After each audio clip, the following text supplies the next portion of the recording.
Hello everyone, welcome to study wise banking. आप सभी का स्वागत है LIC डबल 2019 के मेमोरी बेस्ड पेपर में। 6 teacher PQRSTU attend a seminar on 2 different dates 15 and 28 of the 3 given month January, April, जुलाई।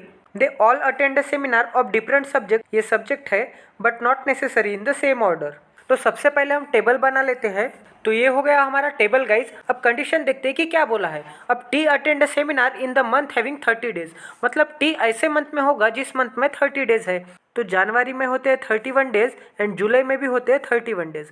तो अप्रैल में होते हैं 30 डेज। तो टी अप्रैल में आएगा। अब अप्रैल में आएगा तो एक तो 15 तारीख को आएगा या फिर 28 डेट को आएगा। Only 1% attend seminar between T and the one who attend seminar of geography, मतलब टी एंड ज्योग्राफी के बीच में क्या है, ओनली 1% है। Only 3 teacher attend seminar between history and geography. अब हिस्ट्री और ज्योग्राफी के बीच में 3 लोग हैं।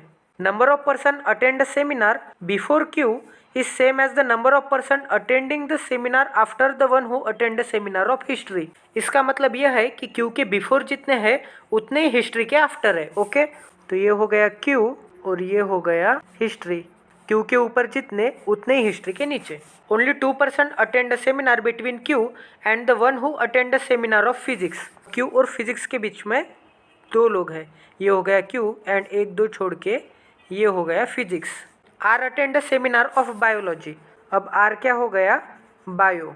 You attend the seminar immediately after S. अब यस के इमीडिएट आफ्टर मतलब साइड में एरो देंगे, यस के इमीडिएट बाद होगा U. S does not attend a seminar in the month having less than 31 days. तो लेस देन 31 डेज मतलब यस ये 30 डेज के इसमें नहीं आएगा। तो यहाँ पे हम निकाल लेते हैं, इतनी जगह पे यस नहीं आएगा। P does not attend seminar of economics and geography. अब पी इकोनॉमिक्स भी नहीं है और ज्योग्राफी नहीं है। ये हो गया पी और ज्योग्राफी नहीं है, पे हम क्रॉस बना देंगे। ओके, तो ये सभी कंडीशन हमने नोट कर दी। अब देखते हैं गाइस कि कहाँ से स्टार्ट कर सकते हैं। तो आपको गिवन क्या था कि टी अप्रैल मंथ में आएगा, एक तो 15 को आएगा या 28 को आएगा। तो हमें क्या दिया है कि टी से एक छोड़ के यहाँ पे क्या है, ज्योग्राफी है। ओके, तो हम सबसे पहले क्या करेंगे, यहाँ पे मिनिमम पॉसिबिलिटी लगाएंगे। तो मिनिमम पॉसिबिलिटी क्या है, इस टी के लिए ऊपर कितने प्लेसेस वैकेंट है, ये 1 and 2, और इस टी के लिए नीचे कितने प्लेसेस वैकेंट है, ये 1 and 2। मतलब हम ये देखेंगे कि टी ऊपर से नज़दीक में है या टी नीचे से नज़दीक में है। बट यहाँ पे दोनों टी के पास ऊपर भी 2 है और नीचे भी 2 है। तो इस कंडीशन में हम मिनिमम पॉसिबिलिटी कैसे लगाएंगे कि हम ऑलवेज बॉटम से स्टार्ट करेंगे गाइज। तो मिनिमम पॉसिबिलिटी के हिसाब से सबसे पहले हम टी यहाँ पे लेंगे बॉटम से। तो टी से एक छोड़ के ज्योग्राफी है, टी से एक छोड़ के ज्योग्राफी यहाँ आ सकता है। और अगर ऊपर देखेंगे तो टी से एक छोड़ के ज्योग्राफी यहाँ आ सकता है। Okay, as a minimum possibility हम नीचे से स्टार्ट करके देखेंगे कि टी को एक छोड़ के यहाँ पे लेके देखेंगे। ओके, क्या होता है देखते हैं। एक छोड़ के यहाँ पे हो गया ज्योग्राफी, तो ये कंडीशन हो गई। और क्या है, ज्योग्राफी से 3 छोड़ के हिस्ट्री है। तो ये ज्योग्राफी से 1, 2, 3 छोड़ के क्या होगा, यहाँ पे आएगा हिस्ट्री। ओके, तो अब और कंडीशन देखते हैं। तो हिस्ट्री से हमें ये कंडीशन मिल गई कि हिस्ट्री के नीचे जितने हैं उतने ही क्यू के ऊपर है। इसका ही वाइस वर्सा मीनिंग क्या होता है कि हिस्ट्री के ऊपर जितने हैं उतने ही क्यू के नीचे है। हिस्ट्री के ऊपर एक प्लेस है तो यहाँ पे क्यू के नीचे एक प्लेस होगी। तो क्यू कहाँ पे आएगा हमारा, ये ब्लैक डॉट पे क्यू आएगा। ओके, इतना हो गया। अब आगे देखते हैं कि क्यू से 2 छोड़ के फिजिक्स है, ये वाली कंडीशन। क्यू से 2 छोड़ के फिजिक्स है, तो क्यू से नीचे 2 छोड़ के फिजिक्स तो नहीं निकाल सकते। तो क्यू से ये 1-2 छोड़ के यहाँ पे निकालना होगा फिजिक्स। बट यहाँ पे तो ऑलरेडी हिस्ट्री था, तो हमारी ये पॉसिबिलिटी क्या हो गई, गलत हो गई। तो हमने ज्योग्राफी नीचे लेके पॉसिबिलिटी ली थी। अब एक काम करते हैं कि ज्योग्राफी टी से एक छोड़ के ऊपर लेके देखते हैं क्या होता है। ओके, तो ये है टी, एक छोड़ के यहाँ पे आएगा ज्योग्राफी। तो ये कंडीशन हो गई हमारी। अब ज्योग्राफी से 3 छोड़ के हिस्ट्री है, तो ये 1, 2, 3 छोड़ के यहाँ पे आएगा हिस्ट्री। अब ये कंडीशन अप्लाई करते हैं। आपको यहाँ पे हिस्ट्री के नीचे कोई दिख रहा है क्या, हिस्ट्री के नीचे कोई भी नहीं है। तो क्यू कहाँ पे आएगा, ये क्यू आएगा यहाँ पे, क्योंकि क्यू के भी ऊपर कोई भी नहीं है। तो हमारी ये भी कंडीशन हो गई। अब ये वाली कंडीशन देखते हैं कि क्यू से 1-2 छोड़ के फिजिक्स है, तो क्यू है यहाँ पे, तो 1 और ये 2 छोड़ के फिजिक्स आएगा यहाँ पे। ओके गाइज, तो यहाँ तक तो ये सही था। तो एक काम करते हैं, हम जो जो कंडीशन बैठ रहे हैं वो एक बार लिख लेते हैं, क्योंकि और कंफ्यूजन बढ़ जाएगा। क्योंकि ये पॉसिबिलिटी रॉन्ग हो सकती थी तो इतने कंडीशन अप्लाई नहीं होते, ये अब तक रॉन्ग हो चुकी होती। तो ऐसा लग रहा है कि ये पॉसिबिलिटी राइट आ सकती है, इसीलिए एक बार लिख लेते हैं। तो सबसे पहले हमने ये कंडीशन देखी थी, टी से एक छोड़ के ज्योग्राफी, टी से एक छोड़ के ज्योग्राफी, और ज्योग्राफी से 1 2 3 छोड़ के हिस्ट्री। तो ये भी कंडीशन हो गई, ये भी कंडीशन हो गई। अब क्या है, हिस्ट्री के नीचे जितने उतने ही क्यू के ऊपर। तो यहाँ पे हिस्ट्री के नीचे कुछ भी नहीं है, तो यहाँ पे क्यू सबसे टॉप पे आएगा, क्योंकि क्यू के भी ऊपर कुछ नहीं होगा। तो ये भी कंडीशन हो गई।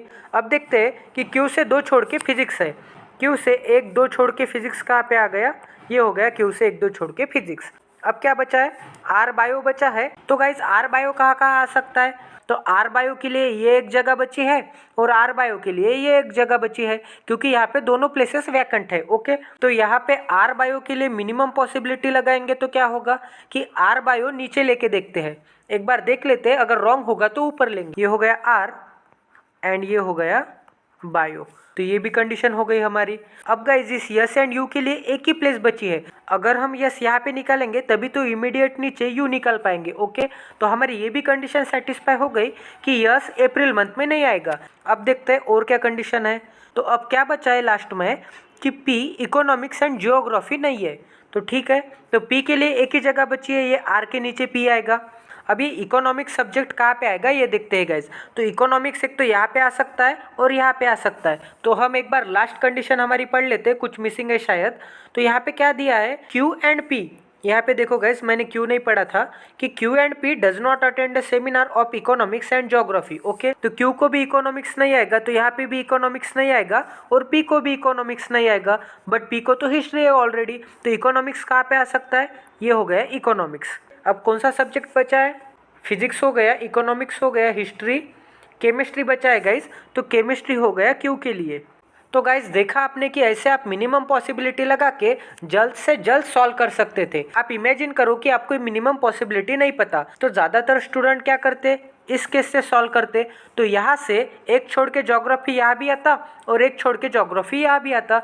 बट गाइज आप अनलकी रहते, क्योंकि ये दोनों केसेस रॉन्ग रहते। क्योंकि करेक्ट आंसर कब आता है कि टी हम यहाँ पे लेंगे और ज्योग्राफी ऊपर लेंगे, क्योंकि यहाँ पे हमने नीचे चेक किया था तो रॉन्ग आया था। हमारा सेकेंड पॉसिबिलिटी में पजल बन गया है, यहाँ पे मिनिमम पॉसिबिलिटी लगा के नीचे से स्टार्ट करके टी यहाँ पे लेते तो क्या करना पड़ता, ये पॉसिबिलिटी लेनी पड़ती ज्योग्राफी के लिए, ये भी गलत होती, फिर नीचे के लिए नहीं पड़ती, ये भी गलत होती, फिर हम टी यहाँ पे रख के देखते, तो यहाँ टी रख के ज्योग्राफी यहाँ रखते, तो ये भी पॉसिबिलिटी गलत होती। मतलब ये पॉसिबिलिटी और ये पॉसिबिलिटी, ये 3 पॉसिबिलिटी के बाद हमारा आंसर सही आता है यहाँ पे ज्योग्राफी लेने के बाद। तो ऐसे मिनिमम पॉसिबिलिटी से हम पॉसिबिलिटी एलिमिनेट कर सकते हैं और हमारे 90% चांसेस बन जाते हैं कि पजल जल्दी से जल्दी बन जाए। तो ये सिर्फ एक मिनिमम पॉसिबिलिटी का ट्रेलर था। मैं जल्द से जल्द 1000 पजल सीरीज लेके आऊंगा गाइज। प्लीज़ इस चैनल को सब्सक्राइब कीजिए ताकि इसी तरह की डिटेल्ड बेहतरीन क्वालिटी की वीडियो मैं आप तक पहुंचा सकूं।